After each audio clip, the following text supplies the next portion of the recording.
Hello guys, नमस्कार। आप देख रहे हैं यूट्यूब चैनल विद्या क्लासेज। आज मैं आपको बताता हूँ, जो टॉपिक मैंने रखा है उसका नाम है जितनी बड़ी समस्या होगी उतना बड़ा अवसर होगा। जी हाँ, बिल्कुल।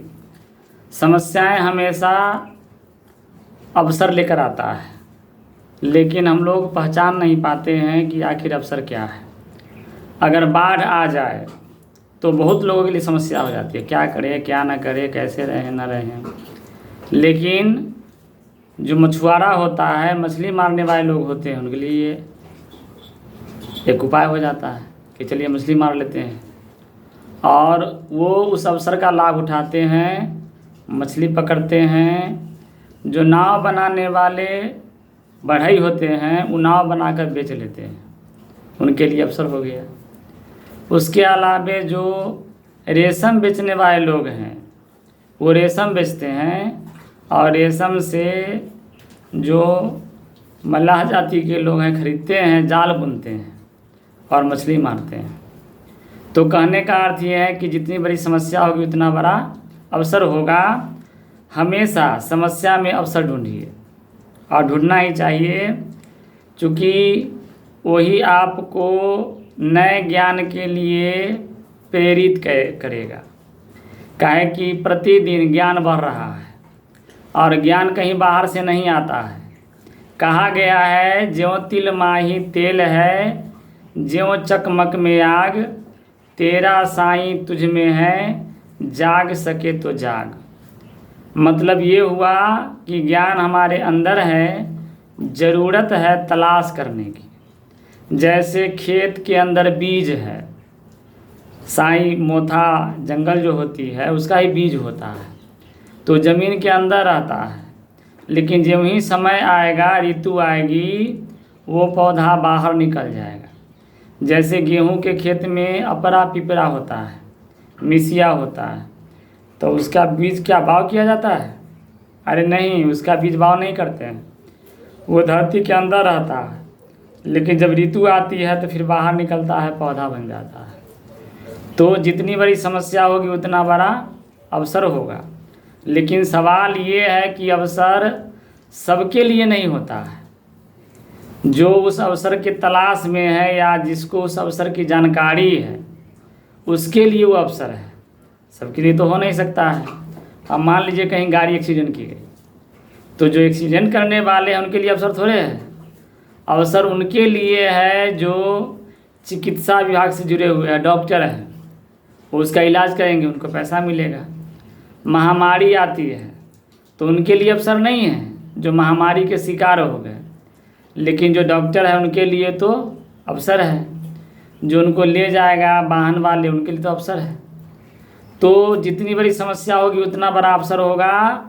लेकिन चुनाव करना है कि उस अवसर में आप कितने अग्रसर हैं।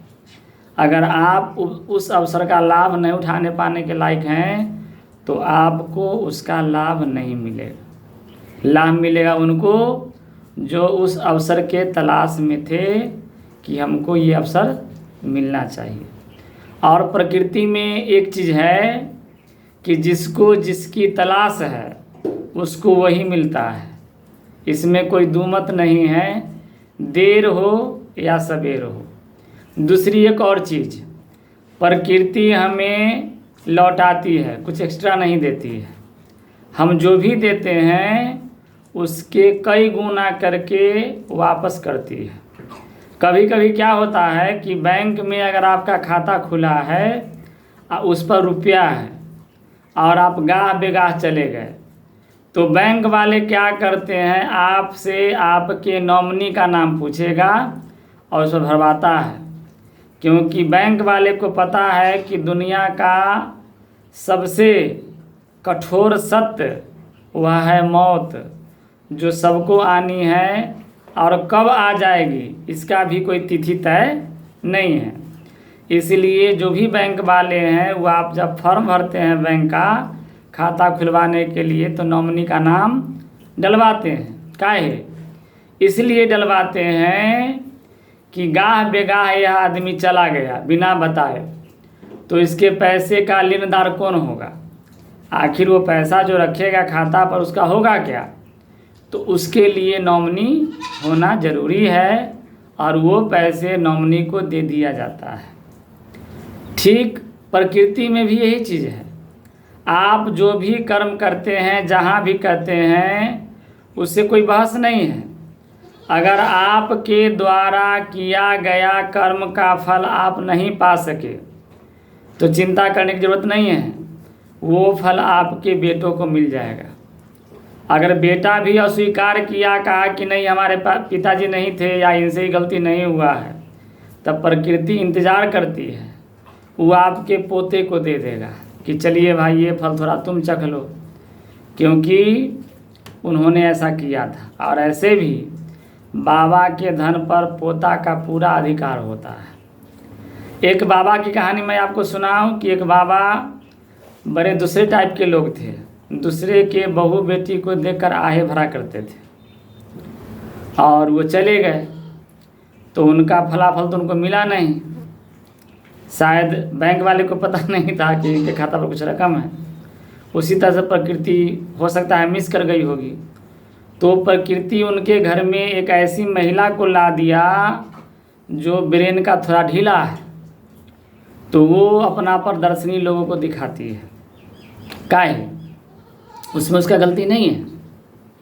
क्या उसको ऐसा करना चाहिए? नहीं। प्रकृति का नियम है, इस नियम को कोई काट नहीं सकता है कि आपने जो भी बनाया है, जो भी व्यवस्था किया है, अगर उसका फल आप नहीं भोग पाए तो आपके जो अगले पीढ़ी है उसको वो मिल जाएगा। अब जैसे तार के पेड़ लगाइएगा तो तार का फल कोनो बिहान थोड़े फल जाएगा, उसके फलने में कम से कम 50-60 साल तो लग ही जाते हैं, 40 साल तो लग ही जाते हैं। तो 40 साल के बाद जो पीढ़ी आएगा वही उसका फल खा पाएगा। दूसरी एक और चीज़ होती है कि कहावत है, लोग कहते हैं घर दही तब बन दही, आ घर न दही तब बन न दही। बिल्कुल सही बात है। अगर आपको घर से समस्या है तो आप कहीं चले जाइए, नेपाल चले जाइए, इंग्लैंड चले जाइए, अमेरिका चले जाइए, वहाँ भी आपको समस्या ही मिलेगा। मतलब ये हुआ कि आपके साथ एक बार जो सिस्टम लग गई उसका लाइफ टाइम रिपीटेशन होता रहता है। उदाहरण के लिए, अगर आपने मोबाइल पर कोई कवर चढ़वा लिया, टेम्पर ग्लास, और वो अचानक टूट गया, तो आप जब भी दोबारा लगाएंगे उसको फिर टूटने की गारंटी है कि वो फिर कभी ना कभी टूट जाएगा, क्योंकि एक बार टूट चुका है। अगर आप एक बार साइकिल पर से गिर गए तो रजिस्टर पर लिख लीजिए, आपको फिर दोबारा गिरना पड़ेगा।